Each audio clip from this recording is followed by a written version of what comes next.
Hello, today I'm going to review the Jakks Pacific Modern Sonic Collector's Edition figure. And this figure used to go for around $50, but now it goes for around $30, and I assume the price will keep dropping from here. On the front of the box, they have a picture of Sonic pointing his finger at you for some reason, and you can open up the front of the box on this flap to reveal some Sonic Colors art, since this is the modern design of Sonic, and I think that is when the modern Sonic model started being used with Sonic Colors, even though they had some other iterations of him before in some of the previous Sonic games. And on the side of the box, you can see it shows some of his pieces that you can interchange. And on the back, it just tells about the figure, saying what you can do. On the other side, it's just another picture of him. And on the top of the box, you can see that you can look down into it. And on the bottom of the box, there really is nothing. Now I'll review the figure itself. Now, most of the time, you can see you can't really get him to stand up as straight as I'd like. I think it's the weight on the back of his quills, because there's just so much weight back there. Maybe you can bend the knees and get him to stand. Let me see. I don't know. I think you'd have to work with it. Luckily, they do include a stand for him. But as you can see, he has joints on his knees. I will say one thing about all the joints on this figure, though, is that they are extremely, extremely stiff. Like, it feels like I'm going to break the figure, to be honest, when I'm bending the joints. But you can see that he has joints in his knees. He has joints up at the top of his legs. He has joints in his feet. And he has joints in his shoulders. Joints in his elbows. Hang on, I can't get the elbow one to move. Let me see, you can see the socket, hang on. You can see the sockets right here where they bend, so I wouldn't be grabbing it and just pulling it up. I try to move it like this. That way I don't break a pin. But you can see he has joints in his hands that you can swivel around. And you can also change the hands. They have a whole bunch of different ones that you could put on him. And he has a joint in his neck, where you can spin him around. Somewhat look up and down, but just barely, but it is there. And on the back of the figure, you can see he has his two back quills, he has his tail, has all his quills on the back, of course, which is where most of the weight of this figure is. And you can see that they actually put some shininess in his eyes, like they somewhat reflect. So I find that to be very cool, since in the games his eyes are very reflective.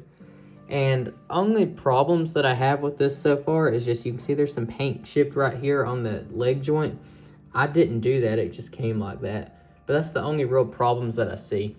And yeah, I know you probably noticed the seam lines in this, but it's always like that. And seam lines really don't bother me unless they're like cracked and stuff. But it is there. It's not cracked, but there is a seam line, is what I mean to say. And you can see on his shoes, he has his little buckles. They're not like metallic, like the classic Sonic was, but they are yellow and shiny, which I think almost fits the modern Sonic design more. But you can see he has his shoes, and he has a little bit of chipped printing there, which isn't too bad, but kind of weird that it would happen there out of anywhere. It seems like they always have problems on the shoes. And on the bottom of his shoes, you can see they actually detailed the bottom of these like they are in the games where he has the treads on the bottom of his shoes. And that is about everything on the main figure himself. You get a bunch of interchangeable pieces. You can see you get 2 more pairs of eyes for him, 2 more muzzles with different expressions, and a bunch of different hands. So, as you know in my classic Sonic video, if you watched that, I don't like changing the hands around very much because I feel like it's going to break the figure. But I do like to change the muzzle and the eyes and things like that out, so I am going to do that in the video. But don't expect to see me taking the hands and stuff off a whole bunch, because I really don't want to break the joints off this figure.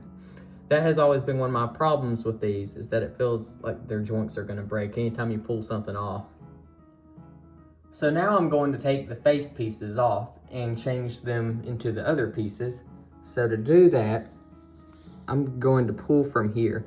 Now you can pull from his nose, but I really don't want to risk breaking that piece off. So I normally get these from the sides of the cheeks and pull them off like that. And to pull off the eyes, I normally just reach underneath it and kind of just pry that out like this.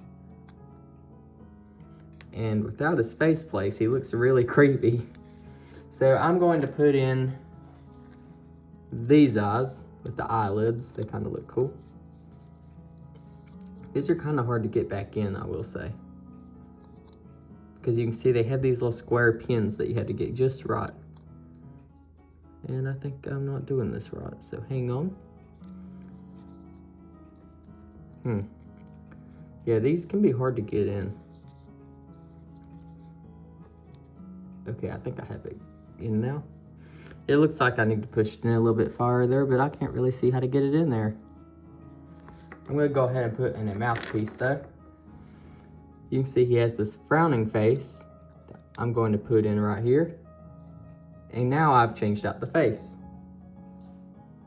Here is where I changed the face pieces. I don't think I put them in all the way though, but I find it really cool that you can change the pieces on the face and the hands and pretty much make them look your own.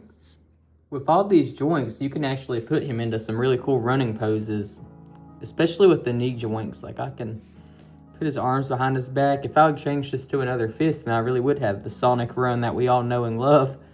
But I really like all the posability on this figure. As I said before though, my only problem really with it is just how stiff the joints can be.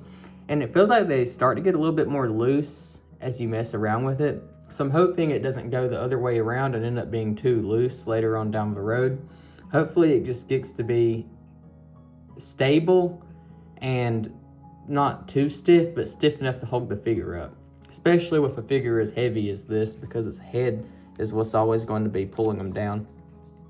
But now let's look at some other things included with the figure. In this, you get one of the Chaos Emeralds or the Master Emerald, whichever one this is supposed to be. It's green, so that's why I'm a little bit confused by it. But this looks to be the same one that comes with the 4-inch figures, I think. But you can see it just shines green. It looks very cool. And you also get a wisp from Sonic Colors.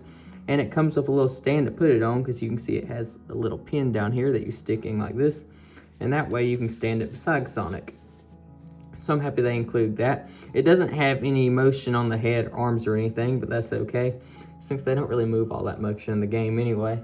And they also give you this really cool 3D stand to put your Sonic figure on. You can see this is Tropical Resort, and it's 3D because when I move it across, you can see the bricks change and the background changes. This little star changes. Looks very cool, and it has these 2 little pins that you can put Sonic onto because he has these pinholes on the bottom of his feet. Here, let me try getting him into one. There we go, I think I got him into one. Yeah, and it holds him up really well, so you can put him in a running pose and he won't fall over. So overall, I give this figure a 8 out of 10. I do wish that the joints would be a little more durable, I guess you could say. Maybe they are durable and I'm just not messing enough with them. But it feels like they're either too stiff in some places or too loose in others. But that's not too much of a problem, especially since I just plan to display this figure. And I do like that you can change the mouth and stuff. My only other problem is how hard the hands are to take off, which I didn't demonstrate in this because I know what it does and I've tried a little bit. It just feels like you're going to break the arms off when you do that. But I am happy that they include so much with this figure, a little bit more than they did with the classic Sonic, since it was just him and a stand. This one comes with 2 extras and you still get a stand with them. And I do feel like this is the most accurate modern Sonic figure we've seen. Like, this really does look like the character from the games. But anyway, thank you for watching and goodbye.